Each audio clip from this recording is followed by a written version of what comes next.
എന്തുകൊണ്ട് വിശുദ്ധ സുറിയാനി സഭ പിതാക്കന്മാരുടെ ഓർമ്മ കൊണ്ടാടുന്നു? മഹാജ്ഞാനം 5:16 പറയുന്നു, പുണ്യവാന്മാരോ എന്നേക്കും ജീവനുള്ളവരാകുന്നു, അവരുടെ പ്രതിഫലം ദൈവസന്നിധിയിൽ ആകുന്നു. തൂബീത് 4:17 പറയുന്നു, പുണ്യവാന്മാരുടെ കബറിടങ്ങളിൽ നീ അപ്പം വിളമ്പുക, പാപികൾക്ക് കൊടുക്കരുത്.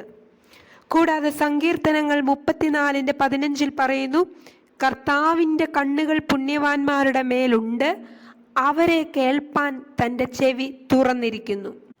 കൂടാതെ സങ്കീർത്തനം 10:7 പറയുന്നു, നീതിമാന്റെ ഓർമ്മ അനുഗ്രഹിക്കപ്പെട്ടത്. ഇതുകൊണ്ട് തന്നെ വ്യക്തമാണ് നീതിമാന്റെ ഓർമ്മ നിലനിൽക്കുകയും അത് ജനങ്ങൾക്ക് അനുഗ്രഹമായി തീരുകയും ചെയ്യുമെന്നുള്ളത്.